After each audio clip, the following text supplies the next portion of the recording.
My dear student, আশা করি তোমরা সকলে ভালো আছো। আজকে আমরা আলোচনা করব অনার্স সেকেন্ড ইয়ারের ইলেকট্রনিক্স কোর্স সম্পর্কে। পিএইচএ 202 অধ্যায় 1, চ্যাপ্টারের নাম হলো সেমিকন্ডাক্টর ডায়োড। আমরা আজকে শুধু আলোচনা করব সেমিকন্ডাক্টর ম্যাটেরিয়ালস, জার্মেনিয়াম, সিলিকন এবং গ্যালিয়াম আর্সেনাইড সম্পর্কে। একটু খেয়াল করো, আমরা আলোচনা করব জার্মেনিয়াম, সিলিকন এবং গ্যালিয়াম আর্সেনাইড সম্পর্কে। এই যে একটা চিত্র দেখে, এটা হলো একটা জার্মেনিয়াম পরমাণুর, এর অ্যাটমিক নাম্বার 32, অর্থাৎ প্রোটন সংখ্যা 32, ইলেকট্রন সংখ্যা 32। প্রথম কক্ষপথে 2টা ইলেকট্রন, তৃতীয় কক্ষপথে 8টা, তৃতীয় কক্ষপথে 18টা, চতুর্থ কক্ষপথে 4টা। এই 4টে ইলেকট্রনকে আমরা বলি যোজনী ইলেকট্রন। এই কারণে জার্মেনিয়ামের যোজনী 4। মনে রাখবে, সর্বশেষ কক্ষপথে ইলেকট্রন 4টা, যোজনী ইলেকট্রন 4টা। আর এইটা হলো একটা জার্মেনিয়াম ক্রিস্টালের চিত্র।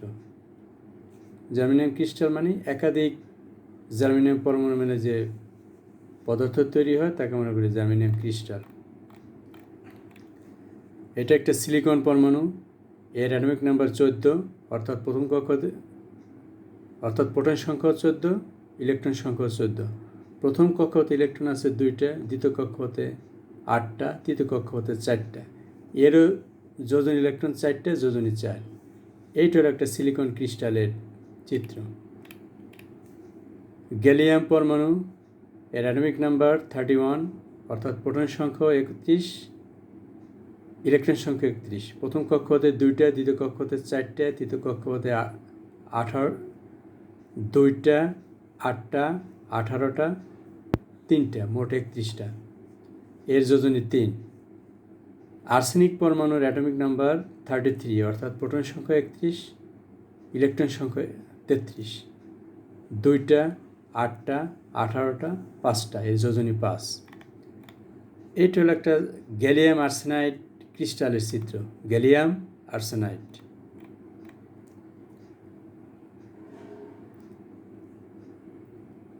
আমাদের এই চ্যাপ্টার বুঝতে গেলে আগে বুঝতে হবে আমাদের শক্তি স্তর চিত্র।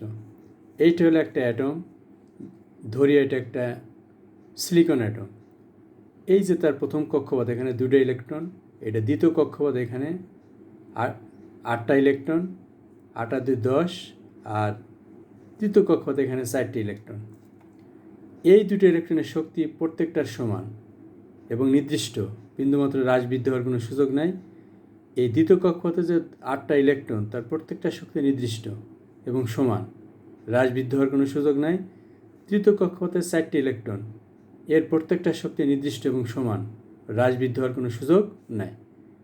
এই যে হলো প্রথম কক্ষপথের প্রত্যেকটি ইলেকট্রনের শক্তির পরিমাণ, দ্বিতীয় কক্ষপথের প্রত্যেকটি ইলেকট্রনের শক্তির পরিমাণ, তৃতীয় কক্ষপথের প্রত্যেকটি ইলেকট্রনের শক্তির পরিমাণ।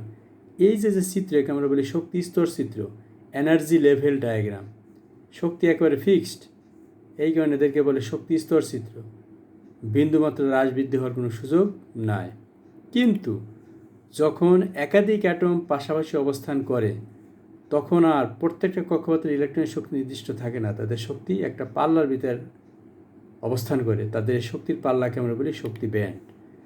যেমন সিলিকন অ্যাটম, এই যে তার শক্তি স্তর চিত্র, এ জায়গায় শক্তি একেবারে ফিক্সড। এইটা হলো প্রথম কক্ষপথের ইলেকট্রনের শক্তি, এইটা হলো দ্বিতীয় কক্ষপথের ইলেকট্রনের শক্তি, এইটা হলো তৃতীয় কক্ষপথের ইলেকট্রনের শক্তি, একেবারে ফিক্সড, বিন্দুমাত্র হ্রাস বৃদ্ধি হওয়ার কোনো সুযোগ নাই।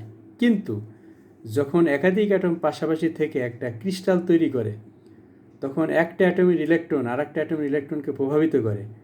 ফলে প্রথম কক্ষপথের ইলেকট্রনগুলোর শক্তি আগের মতো নির্দিষ্ট না, বরং তাদের শক্তি একটা পাল্লার ভিতরে অবস্থান করে। শক্তির পাল্লাকে বলে প্রথম শক্তি ব্যান্ড।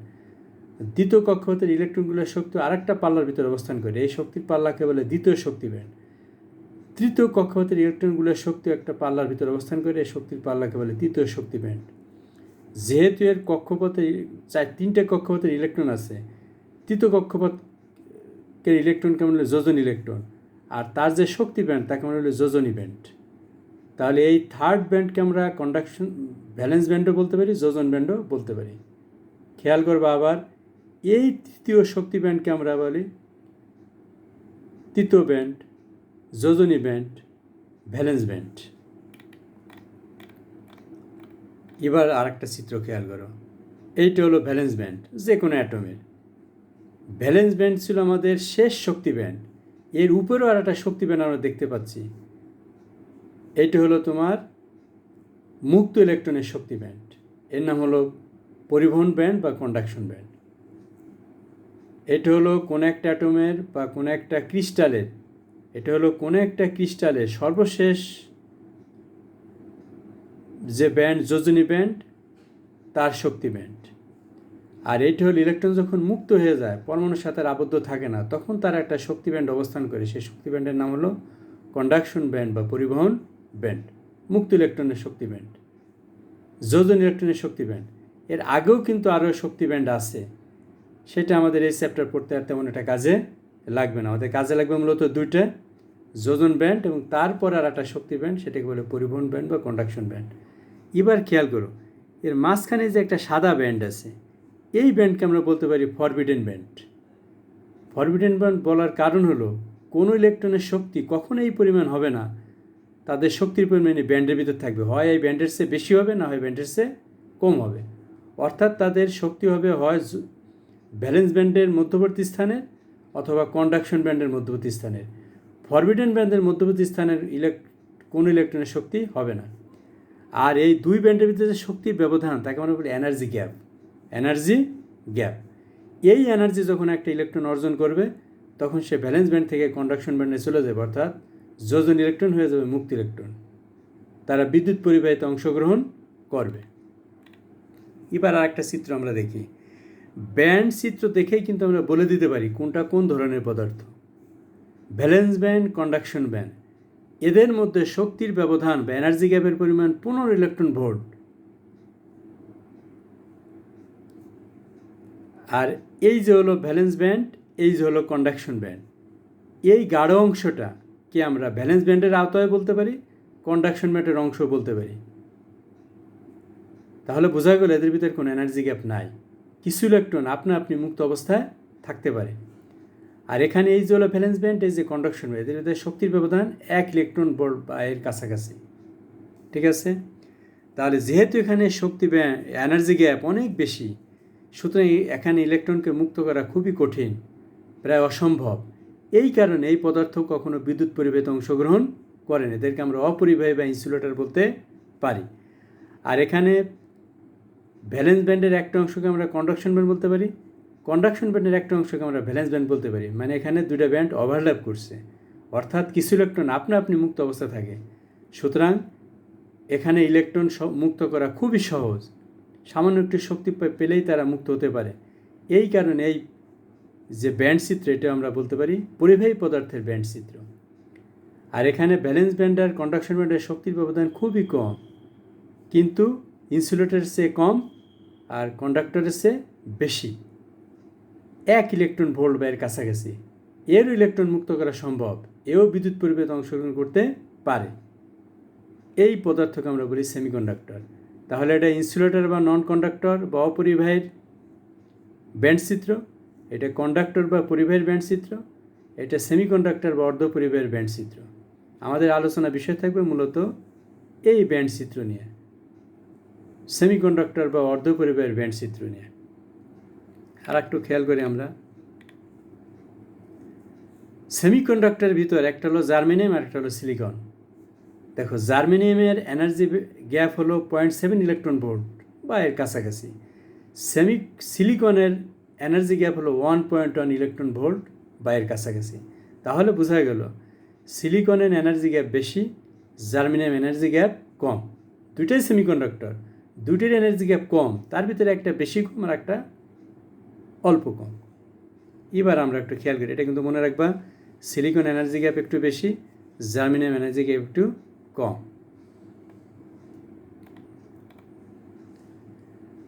আমরা মূলত দুইটা সেমিকন্ডাক্টর পদার্থের নাম জানলাম, একটা জার্মেনিয়াম আর একটা সিলিকন। তার ভিতরে জার্মেনিয়াম এনার্জি গ্যাপ কম, সিলিকন এনার্জি গ্যাপ একটু বেশি।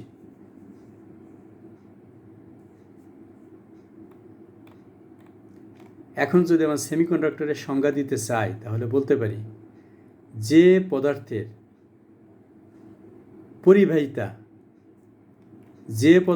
পরিবাহিতা পরিবাহীর চেয়ে কম, অপরিবাহীর চেয়ে বেশি, তাকে আমরা বলতে পারি সেমিকন্ডাক্টর। আবার বলতে পারি যে সমস্ত পদার্থের এনার্জি গ্যাপ 1 ইলেকট্রন ভোল্টের কাছাকাছি তারা সেমিকন্ডাক্টর। আবার বলতে পারি যে পদার্থের সর্বশেষ কক্ষপথে ইলেকট্রন সংখ্যা 8টার ঠিক অর্ধেক, 4টে, তাকে আমরা বলতে পারি সেমিকন্ডাক্টর। আর একটা বলতে পারি যে পদার্থের আপেক্ষিক রোধ 10⁻⁻4 ওহম মিটার ক্রমের, তাদেরকে আমরা সেমিকন্ডাক্টর বলতে পারি। 1939 থেকে 1947 সাল পর্যন্ত সবচেয়ে বেশি ব্যবহৃত হতো জার্মেনিয়াম সেমিকন্ডাক্টর, কারণ এটা সহজে পাওয়া যেত এবং বিশুদ্ধতা ছিল খুব বেশি। কিন্তু এর একটা অসুবিধা দেখা গেল, যদি কোনো কারণে জার্মেনিয়াম দিয়ে তৈরি কোনো সেমিকন্ডাক্টর ডিভাইসের টেম্পারেচার বেড়ে যেত, তাহলে সে আনস্টেবল হয়ে যেত।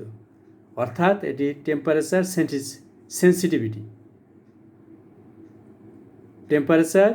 সেন্সিটিভিটি, তাপমাত্রা বেড়ে গেলে এর কার্যক্রমে অবিশ্বাস্যতা দেখা দিত, সমস্যা দেখা দিত। পরে সিলিকনে দেখা গেল এনার্জি গ্যাপ একটু বেশি, তাপমাত্রা একটু বাড়লেও তাপমাত্রা কারণে ইলেকট্রন বেশি মুক্ত হতে পারে না। সুতরাং এটাকে আমরা বলতে পারি এর তাপমাত্রা সেন্সিটিভিটি কম, বিশ্বস্ততা বেশি। কোনো কারণে কোনো সেমিকন্ডাক্টর ডিভাইসের তাপমাত্রা বেড়ে গেলে এটার কার্যক্রমে অস্থিরতার সৃষ্টি হয় না। তাহলে আমরা সেমিকন্ডাক্টরের ভিতরে কোনটাকে অগ্রাধিকার দিব? সিলিকন। এবং এইটাই এখন সবচেয়ে বেশি ব্যবহৃত হয়। জার্মেনিয়ামের ব্যবহার এখন কমে গেছে এনার্জি গ্যাপ কম হওয়ার কারণে, তাপমাত্রার সেন্সিটিভিটি বেশি হওয়ার কারণে।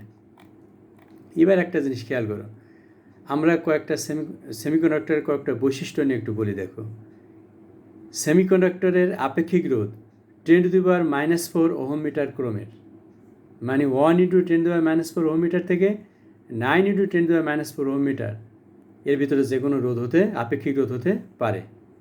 এবার খেয়াল করো, এই সেমিকন্ডাক্টর বিশুদ্ধ অবস্থায় তেমন কোনো কাজ করতে পারে না। এটা যখন এর সাথে কোনো অপদ্রব্য মেশানো হয় তখন এটার অ্যাক্টিভিটি বেড়ে যায়, অর্থাৎ তড়িৎ পরিবাহিতা বেড়ে যায়।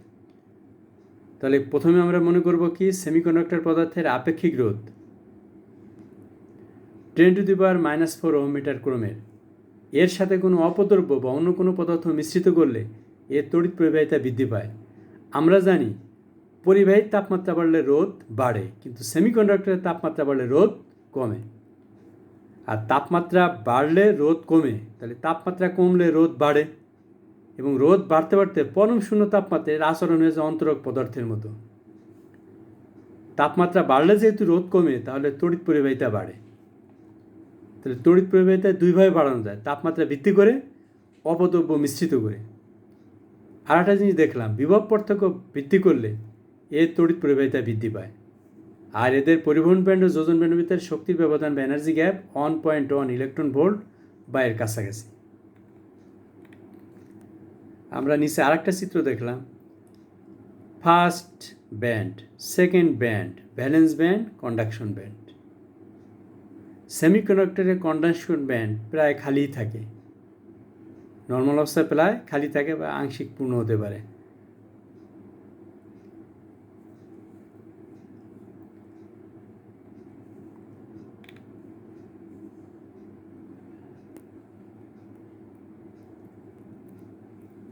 আশা করি তোমরা বুঝতে পেরেছ।